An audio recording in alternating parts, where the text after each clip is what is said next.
Imagine a city, a labyrinth of timber and tar, where houses leaned so close you could shake hands with your neighbor across the street. This is London, 1666. A city teeming with life, trade, and ambition, but also a tinderbox, primed for a spark. For years, warnings had been ignored. Prophecies of destruction by fire were dismissed as folklore, but in the early hours of a September morning, folklore was about to become horrifying reality. This wasn't just a fire. It was an inferno that would consume the past and forge the future. The story of how London burned, and how it rose from the ashes, is a tale of human error, desperate courage, and astonishing rebirth. It's the story of a catastrophe that, against all odds, didn't just destroy a city, but ultimately rebuilt it. It all began in the dead of night, around 1 o'clock in the morning on Sunday, September 2nd, on a narrow street called Pudding Lane. Here, in the home of Thomas Fariner, the king's baker. A few forgotten embers in his oven stirred. Fariner and his family were asleep upstairs, unaware of the small glow that was rapidly growing into a hungry flame. The fire first devoured the baker's wooden house, its heat intensifying with every moment. Fariner, his wife, and daughter managed a harrowing escape over the rooftops, but their maid, too terrified to jump, became the fire's first tragic victim. At first, the blaze seemed like just another of the frequent fires that plagued the overcrowded city. The Lord Mayor, Sir Thomas Bloodworth, was woken from his sleep and brought to the scene. His assessment was disastrously dismissive. A woman might piss it out, he scoffed, before returning to bed. A decision that would haunt London's history. But this was no ordinary fire. It wasn't just fed by wood and cloth. It was fed by complacency. As the mayor slept, the flames began their relentless march. The fire had chosen its moment with terrifying precision. A long, dry summer had left London's wooden structures parched and brittle.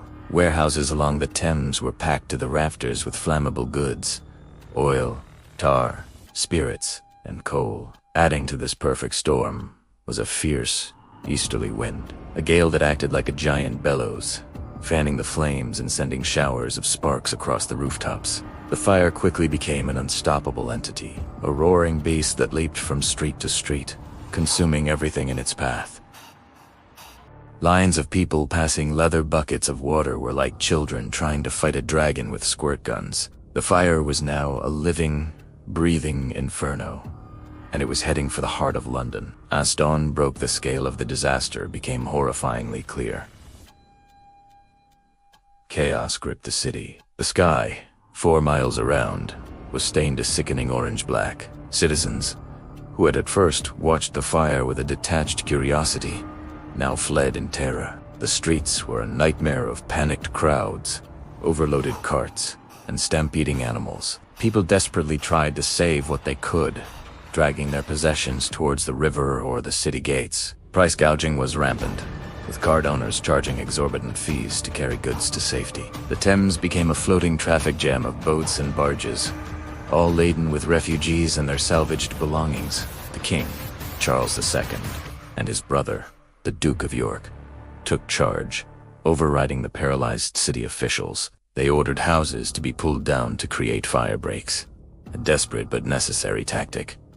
But the fire was too powerful. It leaped across the hastily made gaps, its hunger seemingly insatiable. For 4 days and 4 nights, London burned. St. Paul's Cathedral, a stone giant thought to be fireproof, became a furnace. Its lead roof melted and flowed in fiery rivers down the streets.